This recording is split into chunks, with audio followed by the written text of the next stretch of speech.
You've got a lot to do. Wouldn't it be nice to have a little less on your mind? Eide Bailey can take the pressure off your day-to-day accounting, taxes, data issues, and other business needs. What inspires you inspires us. This is the Art of Dental Finance and Management podcast, brought to you by Art Wiederman, CPA with Eide Bailey. Whether it's taxes and investing or planning wisely, Art is the expert to make your dental practice profitable. At Eide Bailey, what inspires you inspires us. We provide a suite of accounting and advisory services dedicated to the total care of your practice. Visit our website to access our tools and resources tailored for dentists, eidebailey.com/dentist. That's EIDEBAILLY.com/dentist. This podcast is distributed with the understanding that Art Wiederman, CPA, and Eide Bailey, LLP are not rendering legal, accounting, or other professional advice. Listeners should consult with their business advisors before acting on any of the information or opinions shared. If you have questions and or feedback, make sure to email Art over at awiederman@eidebailey.com. That's AWIEDERMAN at EIDEBAILLY.com. You can also give Art a call at 657-279-3243. Without further delay, here's your host, Dental CPA Art Wiederman. Welcome to another edition of the Art of Dental Finance and Management with Art Wiederman, CPA. Welcome to my podcast. My name's Art Wiederman. I'm a dental division director for the wonderful CPA firm of Eide Bailey. We work with, in our office in Tustin, California, about 300 dentists and dental practices. And our firm, mostly in the Western United States, and we have some clients, I think, probably east of the Mississippi. I don't know, but our offices are pretty much in the Western United States. We work with about just under, I think, 1,000 dentists. And today's show is going to be just you and I. And I've wanted to do this one for a while. I might have done one like this a couple of years ago, but everything always has to be updated. And I really want to talk to you about my feelings on how you should be working with and treating and interacting with your dental team. And what I'm going to do today, folks, is I'm going to share with you some of the things I did. Now, you got to remember, I ran a CPA firm for 33 years. I'll give you a little bit of my history in a minute when we get going. And I want to tell you how I treated the folks that worked with me. And the folks who worked with me for a long, long time. And there's a reason for that. I'm very proud of the way I treated my accounting team over the years. And I'm going to impart some of that on you. And I'm going to give you some really good, what I think are really good tips on how you should work with your team, what you as the leader should be doing, and what's going on today. So I'm real excited. I love doing these, shall we say, just you and I episodes of the Art of Dental Finance and Management. So we'll get to that in a second. Want to give you some updates and announcements, as I always do. First of all, make sure that you go on to the website of our wonderful, wonderful partner, Decisions in Dentistry magazine, www.decisionsindentistry.com. Over 140 great continuing education courses, as well as unbelievable clinical content, articles, not only in their printed magazine, but on their website. Again, go to www.decisionsindentistry.com.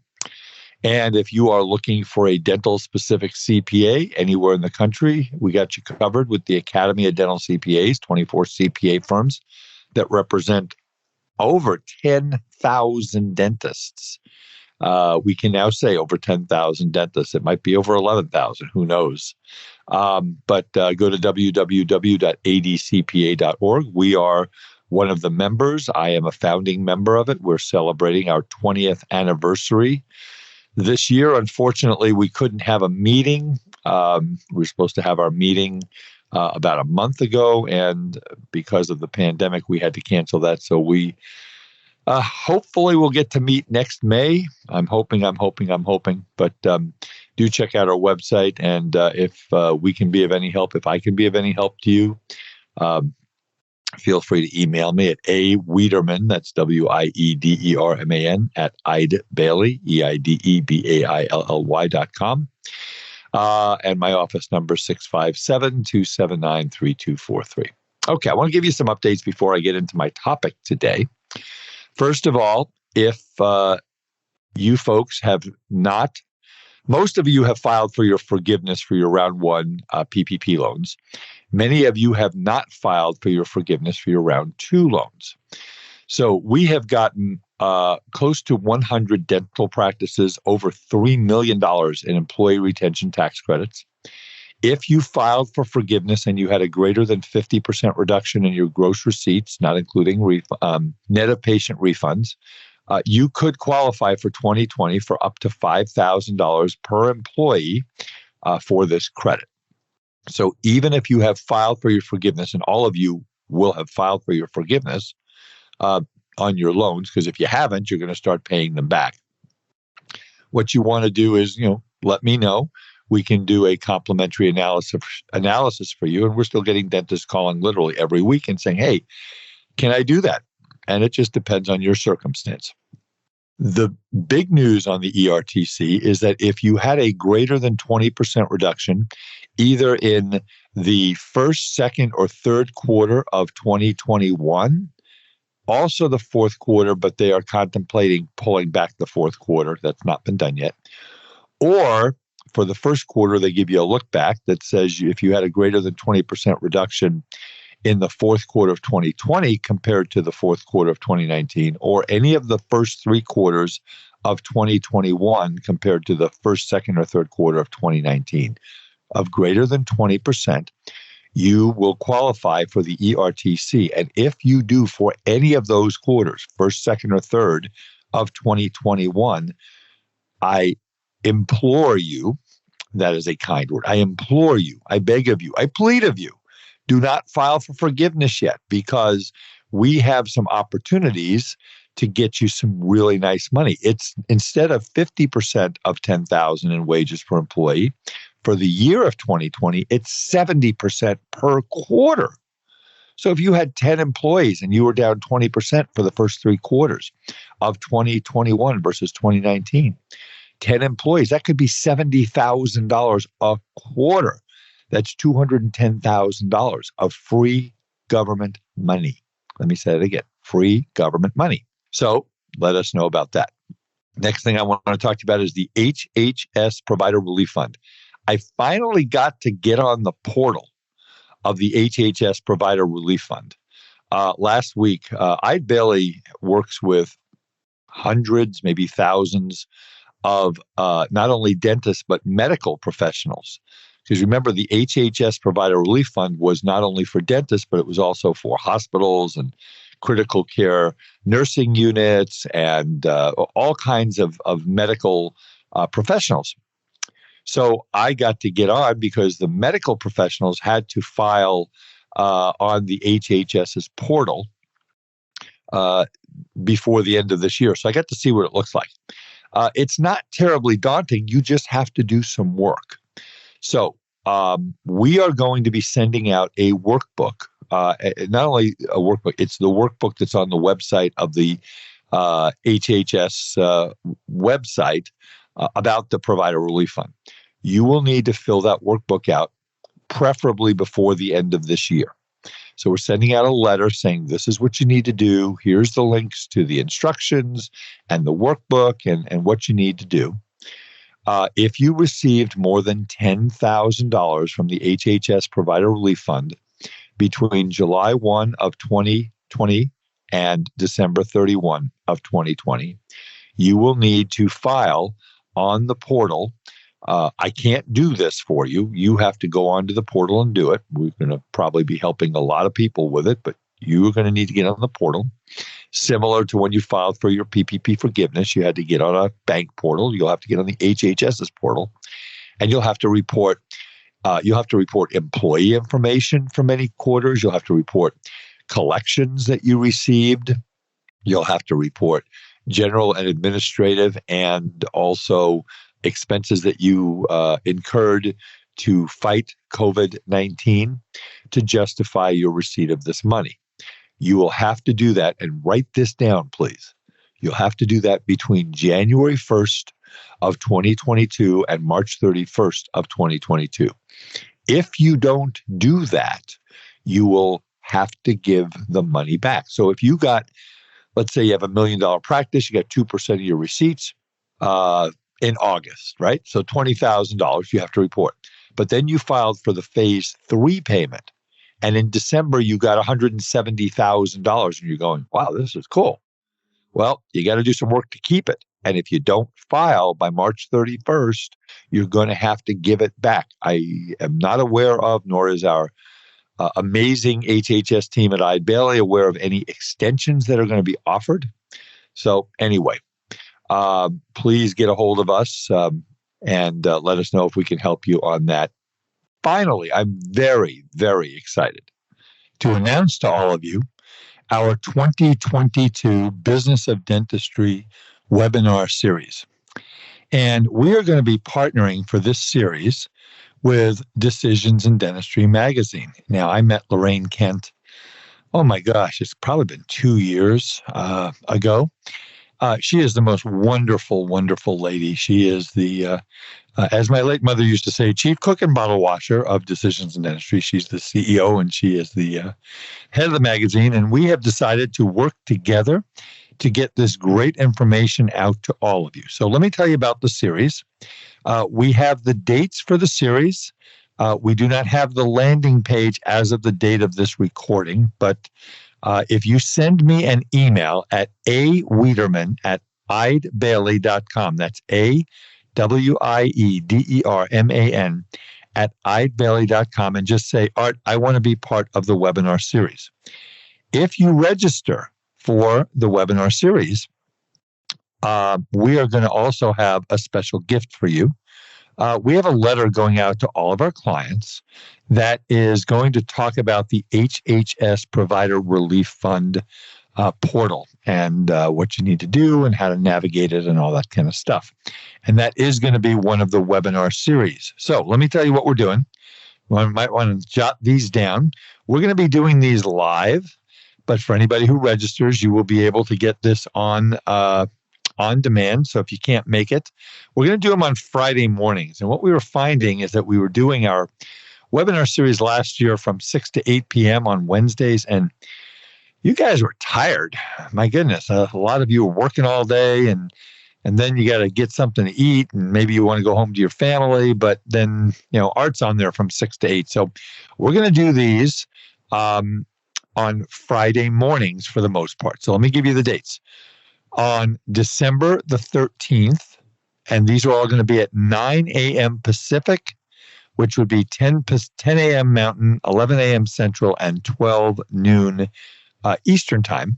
We're going to do on December 13th a webinar, myself and Mel Schwarz, who is our congressional liaison from Eide Bailly, and we're going to talk about where we are with the new tax laws. Now, we do know that there are discussions, and we're very deep into those discussions, between the president and Congress about what is called his $1.75 trillion Build Back Better program. And that is, creating all kinds of energy tax credits and climate change money and lots of other things that are President Biden was part of what he campaigned on, and this is what he wants to get done. And Congress is negotiating all that as they do with everything that happens in Washington. And as part of that, you're going to have a huge change in the tax laws. And we don't know all of what they're going to do, but Mel and I are going to talk to you about that. We're going to talk to you about if we have a tax bill on December 13th, we'll tell you about it. If we don't have a tax bill on December 13th, we'll tell you about it. But one way or another, we'll talk to you about year-end tax planning on December 13th. Then it's going to be the third Friday of every month at 9 a.m. Pacific, like I said. And so the next one is going to be January 21st, and that's going to be myself and Ashley Brandt Duda and Tyler Bernier, who are the two partners at Eide Bailly who have lived and breathed this HHS provider relief nightmare. Now, all of you know, or if you don't, now you will know, that if you got more than $10,000 from the HHS Provider Relief Fund anytime between July 1 and December 31 of 2020, you are required by law to report a bunch of information on the HHS portal between between January 1st and March 31st. And if you don't, guess what? You get to give the government the money back, and nobody wants to do that. So Tyler, Ashley, and I are going to walk you through step by step, slide by slide, what this portal looks like, what you need to have, what you need to gather. It's going to be recorded. So what you can do, if you register for the webinar and you come on and you listen to it, whether you do it live or you do it on demand, maybe you have a computer and an iPad. So maybe your iPad or even your phone, you could be listening to the recording of our webinar as you are going ahead and filling out the information on this portal. January 21st, Friday morning. February the 18th, we're going to have my very good friend, Ali Aramshian, who is the founder of HR for Health and an amazing labor law and contract attorney. He's going to talk about hiring employees, firing employees. My goodness, we all know that the number one challenge that all businesses have, not just dental practices, but all businesses, our business, restaurants, cruise ships, everybody, is hiring people. So we're going to talk about what is it like to hire people at what I'd like to think is the tail end of a pandemic. So Ali's going to talk about all the latest law updates. On March 18th, myself, Curtis Marshall, and Dr. Jeanette Kern, who is one of my dear, dear friends in dentistry, she and I and Curtis are going to go through metrics for you. We have found hundreds of thousands of dollars of profits that are just sitting in your dental practice management software. And we're going to work with Curtis, who is one of the principals of Dental Intel, and we're going to talk all about that. On April 15th, we are going to have Dr. Emily Stopper. Dr. Stopper is a practicing dentist from North Carolina. She is she's what she calls herself, and I call her that too, the happy dentist. She was on my podcast. If you want to listen to her, you can. She's going to talk about how to implement and integrate sleep dentistry procedures into your practice. I am a firm believer that every dentist who is listening to this podcast should be doing this. It takes a little time to figure it out, but folks, you will save lives. It's very profitable procedures for your practice, and it is just it's why you go to dental school, is to help people. And then finally, on May the 20th is Dr. Anissa Holmes from Creating Wow Dentistry. She is from Florida. She is absolutely unbelievable, amazing. And the topic is basically whatever Dr. Anissa Holmes wants to talk about. It's going to be a lot about numbers. She's a real numbers person. My podcast that came out early November with her was just absolutely amazing. So very excited about that. We are also going to be doing probably like a 3-part series on transitions again with my friends Pat Wood and Kathleen Johnson. And we're going to talk about what's going on in the transition field. You're going to be buying a practice, selling a practice. We'll be doing that. We don't have those dates yet. So again, folks, very, very excited about teaming up with Decisions in Dentistry magazine, hoping that all of you can listen to them. If you want you can attend the entire series, or you can attend one series. The big one to me, the big one is, not that they're all important, but for those of you who want to navigate this HHS Provider Relief Fund portal, this is going to be really, really a helpful tool for you. So again, email me at awiederman@eidebailly.com. That's AWIEDERMAN at EIDEBAILLY.com. We will have, let me know that you're interested and we'll put you on the list. We will have the landing page out, and hopefully I will be able to get you that landing page information on a future podcast. But we are very, very excited about this webinar series. So with that, we'll move on. Be sure to check out our new Eide Bailly podcast, Ebb and Flow, a business podcast providing inspired insight on issues and trends the middle market faces. Hear unique business stories, get answers to frequently asked and unasked questions, and understand business topics that matter to you. Available now on your favorite podcast platform. Okay, with that said, I want to talk to you about dealing with your dental team. And I'm going to start off with a little bit of history about myself. I don't talk about myself too much on this podcast. I do a little bit. But I started out in accounting. I graduated from Long Beach State University in December of 1980. So almost 42 years ago, I guess, 41 years ago. And I went to work for the national CPA firm of Deloitte, Haskins & Sells, which is now known as Deloitte. And I worked there until 1984 when Dr. Jim Pride and Dr. Phil Whitener, for those of you gray hairs listening to my podcast, you more than likely remember who they were. They hired me to run their financial services division of at the time, it was the Pacific Institute of Management. We were in Newport Beach. I had 1.5 employees. I had a lady named Judy and a lady named Beverly. And they worked for me, and we did accounting for dentists, tax planning, and I took over that practice in September of 1984, and I've been a dental CPA since September of 1984.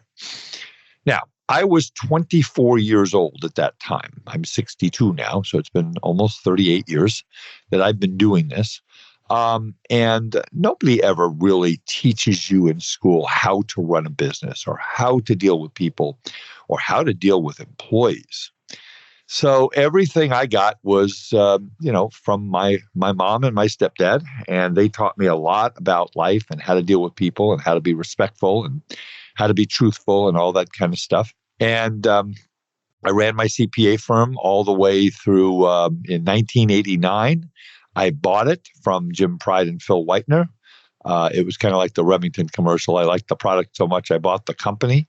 And I tell you what, the day you own a business, the switch flips and, you're really committed and you want to go and build your business. And I did that like all of you did when you started or bought your dental practices. And I had employees, and employees have issues, and employees have lives, and employees have problems, and employees have crises, and we have to live with them in a small business. And because in a small business, everybody knows what everybody is doing and what's going on. And it's how you handle all of that that's going to determine your failure or your success. So let me start off with kind of what I would do to plan out the business and kind of philosophy about how that works. So I was the leader. I owned the business. And basically, I set the vision. Okay. I see too many dentists out there saying to their teams, all right, guys, so, this is great and we're going to do well. So what are we going to do now? No, it's not the dental team members' responsibility to set the vision. You need to set the vision. Do you want a fee-for-service practice? Do you want an HMO practice? Do you want a PPO practice? What types of dentistry do you want to do? What types of procedures? Are you going to be more aggressive in your diagnosis? Are you going to be more caring and have your patients trust you, which we hope you all will? What procedures are you going to do? Are you going to do just traditional crown and bridge and refer everything out? When I started in 1984, general dentists referred out everything to specialists. It is not that way anymore. We're not going to get into that discussion today, but that is not the way it is. So what type of a practice are you going to run? What are your fees going to be? All these things, you have to set the vision. Now, that doesn't mean you don't get help from your team. You always get help from your team. In fact, I implore you to include your team into planning. So every single time I hired somebody in our CPA firm, I said, we need someone to do monthly bookkeeping, or we need a CPA to do tax returns, or we need an administrative person. So I had my 3 mainstays in our CPA firm, Raquel, Debbie, and Pam. Pam Chamberlain is now a partner at Eide Bailey, and she takes care of many of the folks that listen to this podcast. She is my dear, dear friend, as are Raquel and Debbie. One of the, these are three of the finest human beings I've ever met. And they all worked for me for 32, 33 years before I merged our firm with HMWC back in 2018. And, every major decision that we made in the business, we made together. Now, that did not mean that they made the decision. Although one time, the three of them walked into my office and we had hired somebody, and I don't see everything that goes on because I'm not watching every conversation, but they walked in, shut the door. And Raquel, she's wonderful, wonderful, wonderful. And I know that when she was serious about something, she would say, Arthur. She would use my name, Arthur. My mother was the only one who called me Arthur. She said, Arthur, we have to talk. So I knew it was serious. So the three of them walked in and said, this employee that you just hired, this is not going to work out. This is going to end badly. We need to make a change. And if you're smart and your team comes to you that way, you probably want to listen to them. But we made decisions together. I would say this is what I'm thinking about. Great example was when we put on the Academy of Dental CPA meeting in, I think it was 2017 or 2016? I don't remember. It was 4 or 5 years ago. And basically, I wanted to do it at one particular hotel. And they kind of looked at me and said, this just isn't going to work, Art. And then they kind of got together. They went out and looked at a couple places, and we landed at the Hyatt Regency in Huntington Beach, which was an amazing venue. It was wonderful. So most every single time that they gave me input, it was really good input because they cared about my business and they cared about our clients. And that's what you're looking for. So we would make decisions. Whenever I would bring someone in, I would always have them talk to one or two of them, not all three, didn't need to do all three. And we were always on the same page as to what we're looking for. We are looking for people who care. We are looking for people who have a great attitude. I'm going to talk about attitude and effort here in a little bit. We were looking for people who looked you in the eye. I remember that the first accountant that I ever worked for, Larry Shipley in San Pedro, California, taught me two things. Number one, and I'm sorry, not Larry Shipley. I'm thinking about my stepdad. Larry taught me about to be an accountant, always write everything down and you don't know what you don't know. But my stepdad taught me two great things. Number one, always look someone in the eye, okay, when you're talking to them. Don't look away. Number two, a firm handshake. And, we haven't been able to shake hands with people for about a year and a half now, and that's coming back in many cases. And that's what I teach young people. I like to mentor young people. Firm handshake, look me in the eye. If you're not looking me in the eye, something isn't right, okay? So that's what I learned from my stepdad. So when I would interview people, I would always see that that's what I was looking for, is someone who looked me in the eye and someone who basically gave me a firm handshake. So engage your team, and we're going to talk a little more about that. So every January, what I would do is I would sit down in a quiet room by myself, and I would sit down and I would say, what do I want to accomplish for this year? How much do I want to grow?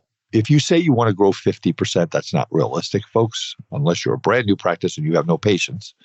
If you get one patient, you grow 100%. That's a math problem. But for me, did I want to grow 5%? Did I want to grow 10%? Did I want to add new things like consulting into our CPA practice? What kind of team members were we going to add? What were we going to do with our fees? Things like that. So I would have a meeting and a PowerPoint, and I would say, this is the vision that I have. This is where I want to go. Now, let's talk about vision. You set the vision. You set the tone. You decide as the dentist where you want to go. Okay. Now, the dental team can't really argue with you. Well, doctor, we can't do that. If you have a dental team member who says we can't do that, that dental team member probably needs to leave. They need to respect that you want to add these procedures to our practice. You want to add another operatory. You want to expand your office. You want to build a new office. You want to hire an associate. All these things are major decisions that you, the leader, are going to make. what you do with your team is you empower them. Let me say that again. You empower your team. So let's say that we're going to go ahead and we're going to do a social media marketing campaign. You could empower your dental assistant, who is the social media leader of your office. They know how Twitter and Facebook and Instagram and all this works. And you could say, I'd like you to work with this company, and I'd like to kind of put together this. And they will get excited about it. So you say, these are the initiatives. Now I'd like to talk about who is going to work with whomever we're going to hire or not hire to do this. All right. If we want to bring in a hygiene consultant, then we talk to the hygiene team and we say, these are the things we want to do. And we're going to improve on this and this and this. And we are not getting hardly any patients into non-surgical periodontal maintenance. So we need to do that. It's a liability issue. And we're going to have a consultant. And that's what's going to happen. And I want to let you know, and I want to talk about some of the things we'd like to change, and we all work together about that. So again, you always ask your employees, your team members, for their input, and you let them know, folks, I'm going to ask you for your input. And, I'm probably going to listen to you 90% of the time because most of you are pretty smart and get what we're trying to do. And it's all about the culture that you set. But they need to understand that not every suggestion that they're going to make, you're going to adopt. And you need to let them know, say, team, I want to let you know how this is, how we're going to run this office. I need your input. I need your opinions. I need your ideas. I need your vision of what you think should happen. I am ultimately the final decision maker. And I would hope that you, team member, understand that if you make a suggestion and I don't follow it, that you don't stop making suggestions, that you understand that ultimately it's my practice. And if you have a team member who, they make a suggestion and you just say, well, I'm not going to go that direction and this is why. And then they just shut down. Well, you didn't follow my idea, so I'm not going to give you any more ideas. We don't want that. We want a team that understands who the leader is and how the process works. That's really, really important. Your vision is the vision, and you make the final decision. Another thing about your team, they have lives too. They're human beings. And doctors, I want you to remember that you went to dental school. You worked very, very hard. You went 8 years to school, post high school. You went 4 years to college, 4 years to dental school. If you are a specialist, you did more than that. You might have gone 10, 11, 12 years before you were done. You worked very, very hard. You deserve to be making the money that you're making. Your dental team members do not make the money that you're making. Many of them live paycheck to paycheck.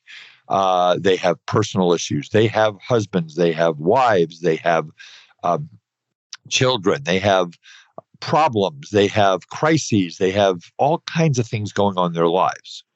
So I'll share a story that we had for one of my team members. One of my team members who has been with me, 16 years. And I'm going to leave the name out of it right now because I just am. And this team member, she's the most wonderful, warm, caring, loving human being. I mean, just incredible. And she came to us in the middle of tax season, like March 1st. And she came to me in tears. And she said, Art, her family lived overseas, and my dad is dying, and I need to be there, and I have to go. And I know it's tax season. Can I go? She asked me, could she go? And I got together with our group and I said, here's the issue. And of course they know before I do. By the way, folks, if there's stuff going on in the office, you're going to be the last one to know. That's just how it works in this life, right? And they came to me and I said, okay, how are we going to get this done? How are we going to allow this team member to go back for 2 weeks to be with her family? And they all said the same thing. Art, we'll get it done. And that included me. That included me rolling up my sleeves and preparing some tax returns that she would have prepared, but we did it. And that gained respect from me, from my team, that I cared about them. We have a business to run, no doubt. But folks, we also have a life to live here. Because, if you don't do that, then what happens the next time and the next time? People have lives, and as long as you feel they're not taking advantage, and this was definitely not taking advantage, this was something that had to be done. And to this day, she reminds me that I did that, and that feels really good. So you have to be willing to help people, okay? And again, I'm not saying, well, if every single day somebody comes in with new drama, that's not what I'm talking about. I'm talking about if there's a life crisis, somebody is sick, somebody is dying. I used to have a lady that worked for me. She was my accounting supervisor before Raquel. Again, I won't mention names. And everything was a crisis. I finally said to her, hey, listen, here's the deal. There are two things that you can come to me now that are a crisis. Someone is dying or has died, or the building is on fire and we have to get out. Other than that, it's a situation and we'll deal with it. So being calm and, I meditate. I think it's one of the best things you can do when you're a business owner. I meditate every day. It is helpful to me. It has calmed me down. And it's really, really good. So let's talk about communicating with your team. Okay. Number one, never yell. I raised my voice once in 33 years, and it was warranted because I'm a human being too. But you never yell at people. If you want someone to get something done for you, if you want to deal with, somebody at Nordstrom's that you had an issue with, if you yell at them, or what's going to happen? They're going to shut down. They're going to go into defense mode, and you're probably not going to get what you want. You never yell at your employees. Never, ever, ever yell. If you need to make a point, you look them straight in the eye. You're in a very stern, quiet tone, and you let them know how you feel. I would strongly urge you to never, ever yell at anybody. You don't get what you want in this life by yelling at people. I've learned that through watching other people. Okay? Never make anything you're talking about personal. Well, you're just a terrible employee. You just don't know how to talk to people. You don't make it personal. Oh, you have all these problems. And I've heard this happen. Okay? And never disrespect your team. Everybody must be treated with the 100% utmost respect. Okay? Now, if people don't treat you with respect back, they may not be part of your team for very long. And that's the leverage you have. Okay? You don't have to employ people if they are not working out. Obviously, you need to talk to labor attorneys before you start terminating anybody. Make sure you do everything legally. But do not disrespect them. Do not curse at them. Do not talk about, well, you did this and you did that and blah, blah, blah. No. We are always respectful. Susie, we have a problem. Okay? There's something I need to talk to you about. All right? And I have also learned that I ask permission in many cases. Susie, I'd like your permission to discuss a matter that's come to my attention that we need to discuss. I've always learned when you ask someone's permission, it kind of opens the door for some open conversation. So don't make it personal. Don't disrespect your team. Ask for their opinions and their input. I used to say sometimes to my team, my Debbie, Raquel, Pam, on a situation, if this were your CPA practice, how would you handle this? And they would tell me. And they know that I listen to them. And they know that 98% of the time, they're usually right. And I usually followed their advice. There were some things I didn't agree with them on. And, we did pretty well. But ask for their opinions and input. But again, remind them that you are the final decision maker and that you are absolutely going to take their opinions to heart. And if you don't take their advice, you're going to tell them why. And they must respect that.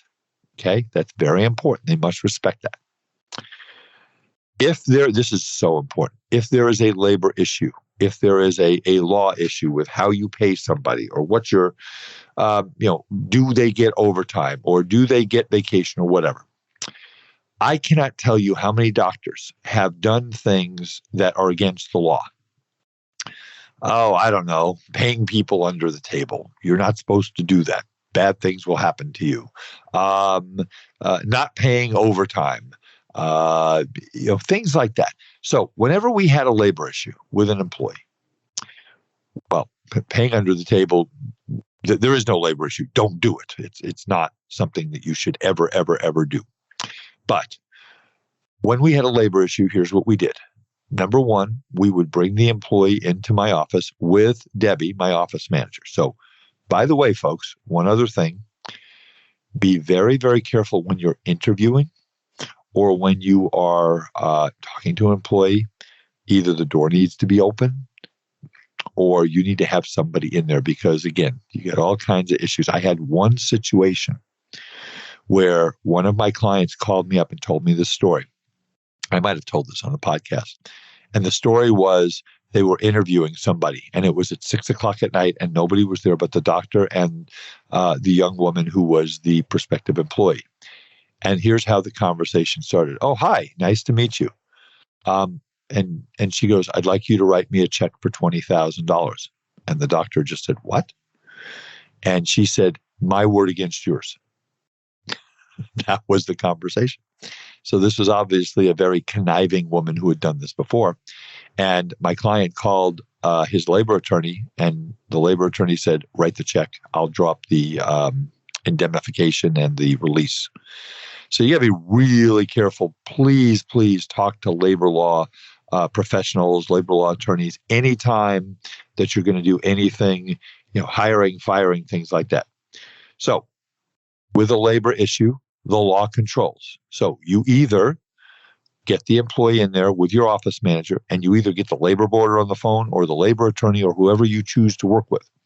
But you let your team know that you will run your dental practice in accordance with federal and state law to a T. Never mess with it because, folks, you'll lose if you don't do that. You really, really need to make sure that everybody understands that we will follow the law. The law may not benefit you, Mr. or Mrs. Employee, but we're going to follow the law. And if you let everybody know that you're doing things legally, then nobody is going to worry that they're going to get treated unfairly.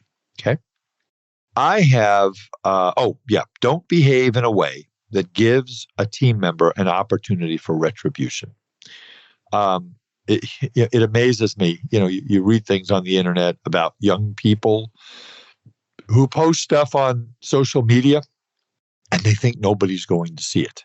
So, everybody sees everything these days. So never behave in a manner that gives your team members opportunity for retribution, which will lead into the truth will set you free. Always be honest. Always be truthful. Types of innuendos that could get you in trouble. I will be blunt on this. I had a client who used to send photos on email to the team members of his girlfriends. What do you think of her? Or what do you think of this one? I'm not kidding. And I just got on the phone. I said, you are playing Russian roulette here because you just don't do that. So I'm not saying that is the norm because it certainly isn't. But you need to make sure that whatever you do in your life, that your employees, if you are, here's one that I see all the time. Not all the time, but I see a lot. There are doctors, unfortunately, who take cash and don't report it. Okay, we see that. But if you do that, your employees are going to know that. And if down the road push comes to shove, they have the goods on you. Don't act in a way that is down the road going to get you in trouble. Really, please, please, please promise me that you're going to do that you're going to act legally, respectfully, and just don't give anybody an opportunity to have the goods on you.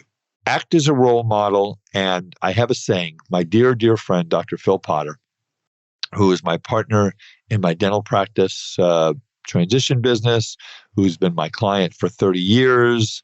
I helped him sell his practice. I mean, he is the closest thing to a dad that I have. He taught me this wonderful saying. He says, Arthur, the truth will set you free. And I live my life that way. If you are always truthful with people, if you make a mistake, own up to it and move on. Too many people, in my opinion, in this life, they make a mistake and they want to cover it up. They make a mistake and they want to make it somebody else's fault. Okay? When I make a mistake, if I don't think it's my fault, if it's somebody else's fault, I will stand up for myself 150%. But if it's not my fault, if it is my fault and I screwed up, I will say that. Now, it's funny. I have a very good friend who's a clinical psychologist, and I posed this to him. And I said, my biggest pet peeve in life is people who make an error, make a mistake, and they don't own up to it. And you know what he said to me? And it hit me right between the eyes. He said, get over it. That's what happens. So if you are truthful with people, and if you make a mistake and you own up to it, people will move on. They will, in my opinion, they will respect you for it. So if you did something that was an error, you said something disrespectful to somebody, you did something with a patient, you got mad at a patient, you own up to it and apologize. There's nothing wrong with apologizing. And you should expect the same from your team members. Now, they may or may not do that, but the truth will set you free. Always, when you're looking at a situation that can go one way or another, say you had a patient that, it could have gone both ways, but your office probably did something wrong. There was something wrong with the restoration, whatever it is. Instead of trying to defend yourself, you say, Mrs. Smith, I am very sorry. We're human. And I believe we need to take responsibility, and this is how we're going to make it good. And people will respect you for that like you will never, ever know. If you have an attitude of I'm always right and everybody else is always wrong, boy, I tell you what, it's going to hurt you. It's going to hurt you in your life. It's going to hurt you in your dental practice with your patients and everything like that. I like bonus programs for team members. But what I used to do is I used to make part of the bonus program based on our financial results. And the other part was a completely arbitrary situation where I would say, okay, we're going to basically, here's the bonus pool. If we hit these numbers, here's the bonus pool. Half the bonus pool is going to be based on this. It's going to be based on, the numbers, and we're going to split it this and this way. And everybody knew what it was going to be. The other half of the bonus pool was Art's discretion. In other words, if employee team member A was the best employee, great attitude, great, on time to work every day, did what they needed to do, they probably got more of the discretionary amount than the other person who showed up. Maybe we got lucky if they worked 8 hours a day. I had a few of those. Mostly did not. All of my employees were wonderful, wonderful people when I ran my CPA practice. And I say that with great pride. And basically, I decided who was going to get what. I like that. We're not going to get into the details of what can be in a bonus program. We'll do that in another podcast. When I used to hire people, I used to look for attitude and effort. So I'll tell you a story. I might have told this story on the podcast once or twice before. So my son, Forrest, he's 27. He and my son, Nathan, are just the two most wonderful children you could ever ask for. And Forrest, when he was in high school, he was trying to get recruited to play college baseball. He was a very good baseball player. And we went to recruiting camps. And one of the recruiting camps we went to was at San Diego State University. And it was Mr. Trotsky who ran that camp. And there were about 30 boys at that camp. And there were about 20 scouts from different universities and mostly in the West Coast. And Mr. Trotsky got up there and he said to the boys and the parents sitting there and the scouts, he said, He said, boys, I want you to think about this. I don't want you to worry about what the scouts are looking for and what your arm angle is when you're pitching, or how you swing the bat, or how you keep your hands back when you swing the bat, or how you catch a baseball. He says, you don't know what they're looking for, and you never will. He says, you control two things in your life: your attitude and your effort. And boy, that stuck with me for, that's been about 10 years now. And that has stuck with me. I love that saying. Two things you control in your life are your attitude and your effort. When I hired people for my CPA firm, and I would advise for you when you hire people for your dental practices, you can teach skills. Okay, you can teach someone how to use Dentrex or EagleSoft. You can teach someone how to schedule, how to make sure that you have a couple of blocks in the morning that are an hour and a half each of production, and then one in the afternoon, and leaving blocks for new patients, and how to schedule hygiene and verbal skills. You can teach skills. You can't teach attitude. You can't teach effort. You can't teach someone how, when they come into your office every single day of their professional lives, they are doing what's best for the patients and what's best for your business. You can't teach that. The first question, and I've probably said this too on the podcast, the first question that I ever answered when I interviewed with, I had mentioned Larry Shipley earlier. Was the first accountant I ever worked for in San Pedro, California. And he was a tough guy, really ornery guy. And the first question he asked me in the interview was, are you bright? And fortunately, I immediately answered yes. I was 16 years old. I didn't know maybe I didn't know if I was bright or not. And I said, yes, I am. I'm very bright. I'm very proud of the fact that I'm very bright. And then he gave me an assignment to look up the definition of the word depreciation. And I did that, and he hired me. And he's the one that taught me, you don't know what you don't know, and write it down, which is probably not bad advice for dentists also. Don't do things you don't know. And if there's something that is that you need to keep track of, write it down. So, when you're hiring, attitude and effort.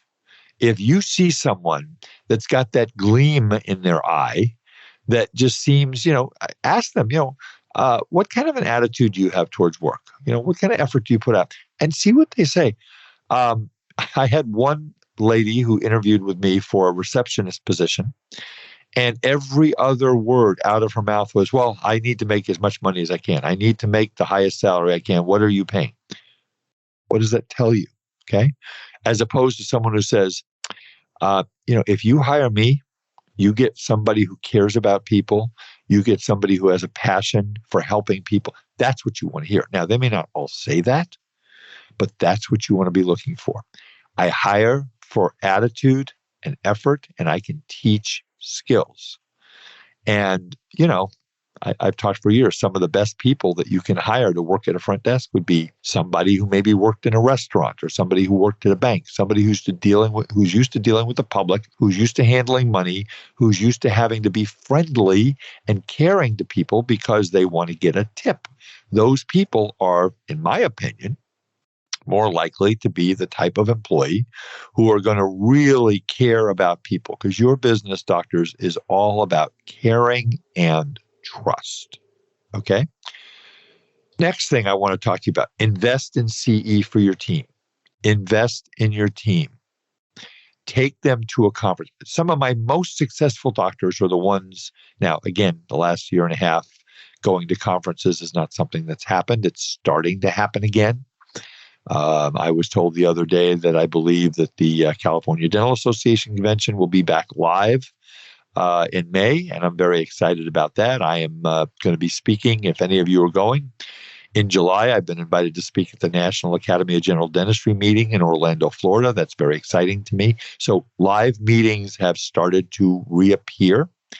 So invest in your team. Invest in education. Learning. Okay? Here's what you invest in. Verbal skills. I have said this for years, doctors. Okay? When you hang your shingle as a dentist, when I hang my shingle as a CPA, people presume that we have gone through the necessary educational and training and learning process to be a dentist, to be a CPA, to be an attorney, to be an architect. Okay, because if you don't, that's just kind of dumb. So you're a dentist, you're licensed, you've gone through school, all this stuff. What they don't know is they don't know how good of a crown prep you make. They don't know how your margins are. They don't know how much you know about occlusion or TMJ or periodontal disease. They don't know all of this, okay? It's all about verbal skills. Your team needs to trust you, needs to believe in you as a dentist. Every once in a while, I'll talk to my client's office manager. I say, so is your boss a good dentist? And every once in a while, not often, every once in a while I get, well, he's okay. Oh my gosh, that is just an absolute prescription for disaster. So you must, as a doctor, you must get your team to trust that you're not a good dentist, but the best. There is no better in this area. Because when the patients are presented a treatment plan and the doctor leaves the room and the assistant is the only one left there, and the patient says, so Jane, is he really good? If you go, well, he's okay. What do you think the patient's going to do? They're going to walk out. But if you say, Jane, let me tell you something. Dr. Jones is the best, plain and simple. He's done my dentistry. He's done my family's dentistry. There is no better on this planet than Dr. Jones, and he is the only dentist that I would ever let work on my mouth or my family's mouth. You have team members that believe in you, okay? So it's all about verbal skills and how to get the patients to say yes to the dentistry that they really need. Caring and trust. You can't teach caring and trust.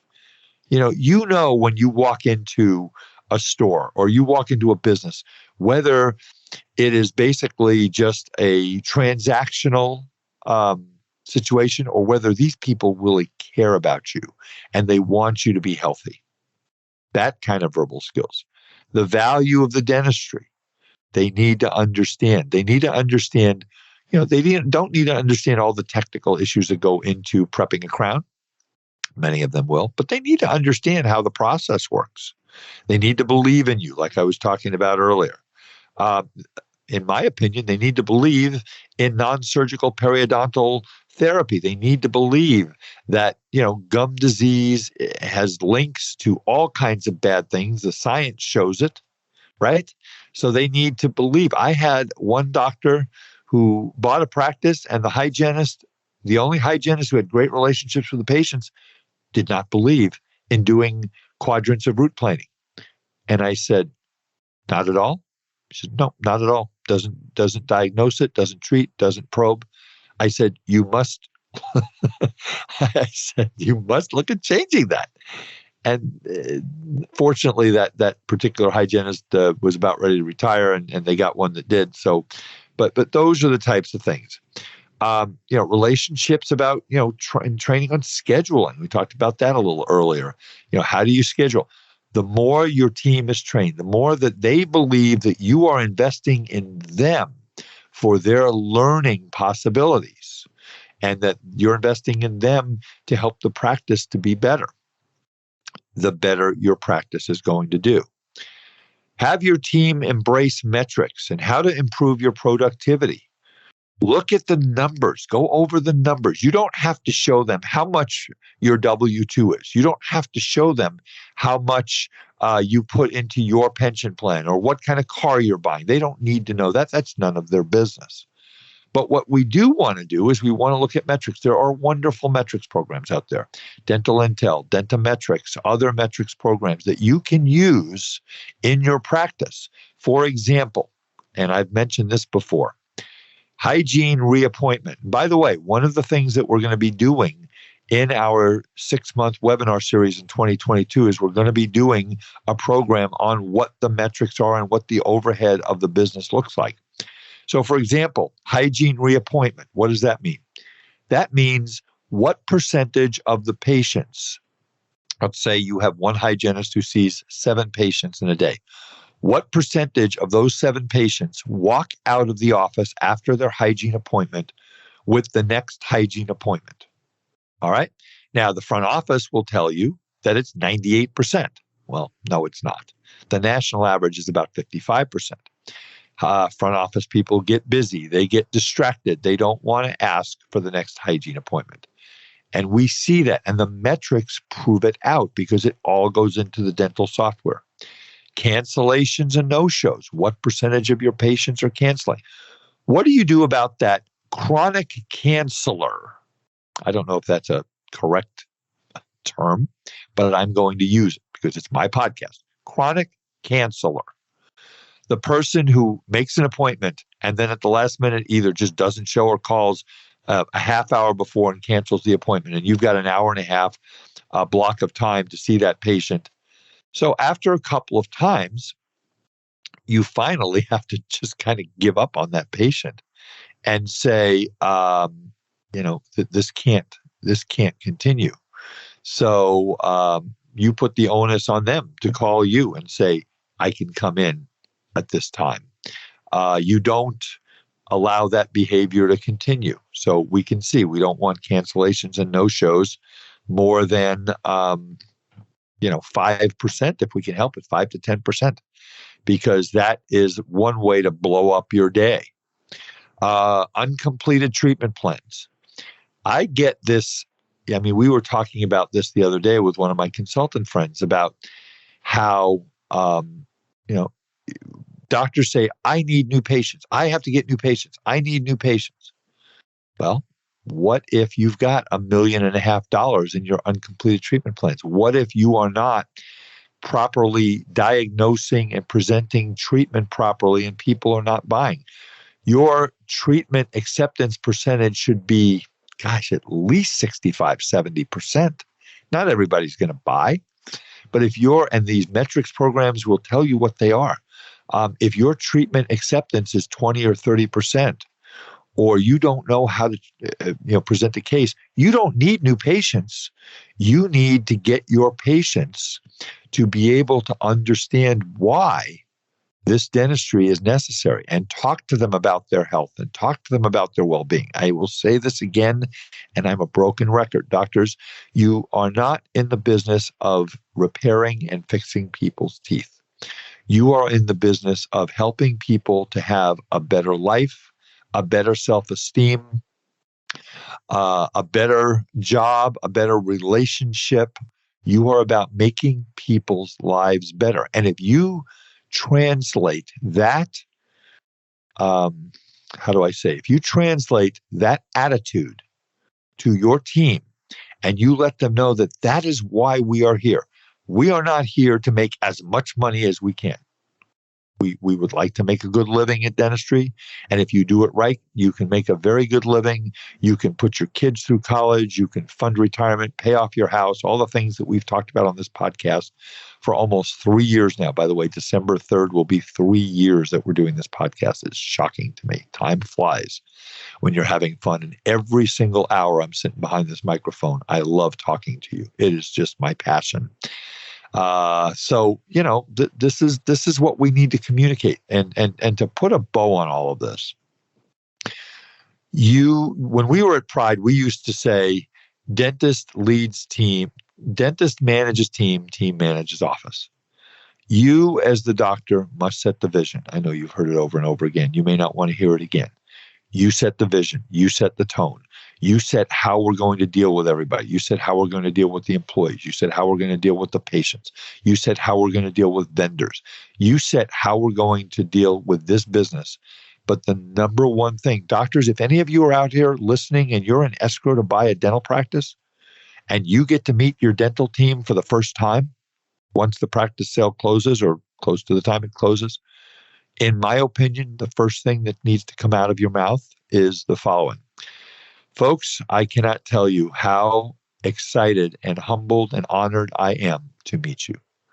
I want to let you know that the number one priority that I'm going to have in being a dentist and running and operating this dental practice, my number one priority is the total health of our patients. That is the number one most important thing that I am concerned with.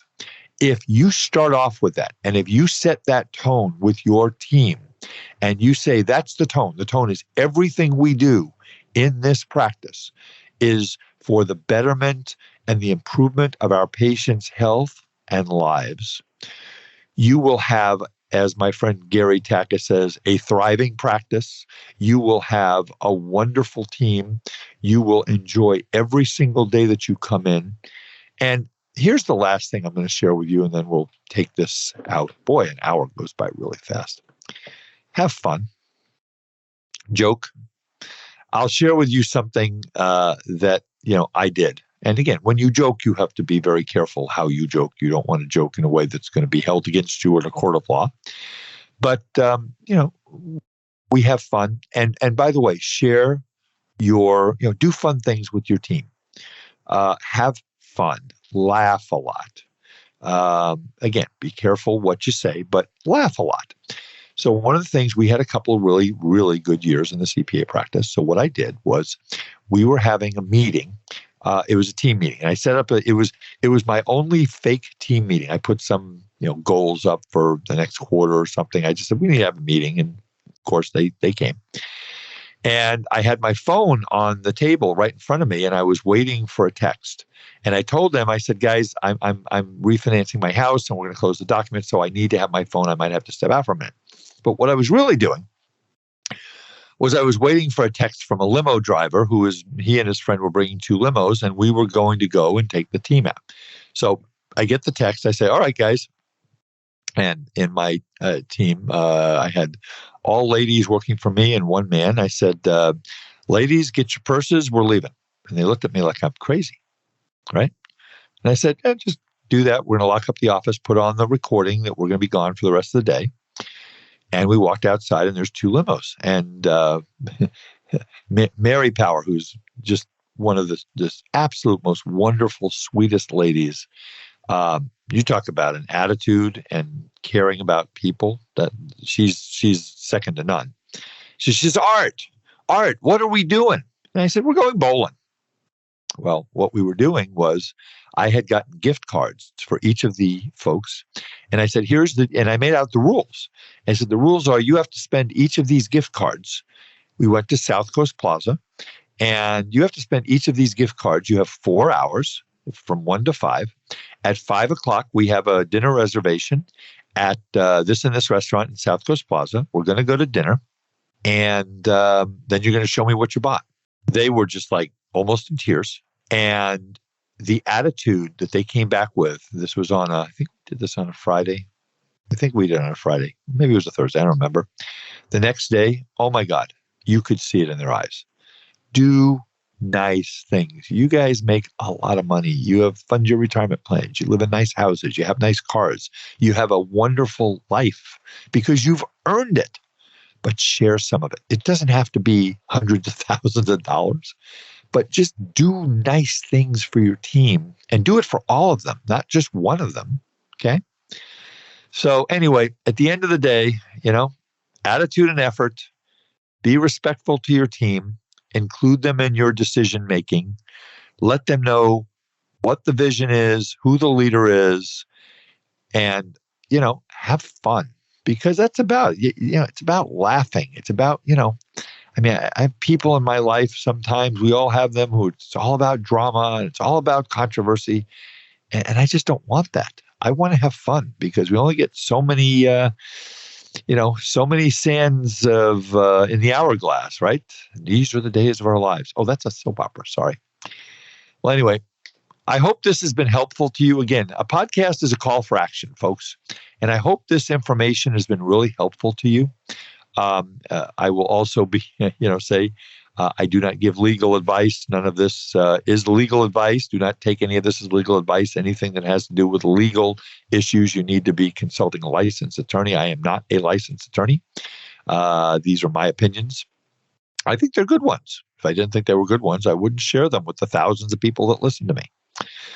So I want to just go out and remind you again to take a look at Decisions in Dentistry magazine. Take a look at our partner. Look at their website, www.decisionsindentistry.com. look at their wonderful clinical content and their articles and their continuing education courses, 140 courses for a very reasonable price that you have access to, being updated on a regular basis.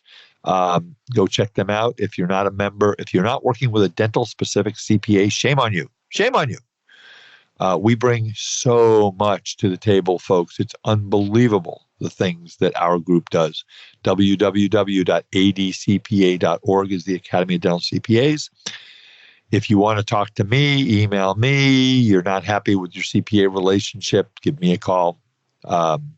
We're in Tustin in Southern California, 657-279-3243. A. Wiederman, Wiederman, at eidebailey.com. Well, again, I hope this information has been helpful to you. I really, really do. I have a passion for helping my clients.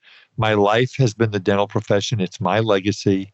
And this podcast is really my legacy. And I hope that this information today will empower you if your practice is not working for you, if it's just not happening, you're not doing some of the things we talked about. I hope you'll take some of this information and advice into consideration and maybe think about making changes, because as we all know, the definition of insanity is continuing to do the same thing over and over again and expecting a different result. With that is it for this episode of The Art of Dental Finance and Management with Art Wiederman, CPA. Thank you so much. Please tell all your friends about our podcast. Please write reviews. Please subscribe on Apple or your Android or wherever podcasts are available. And we'll see you next time. Bye-bye.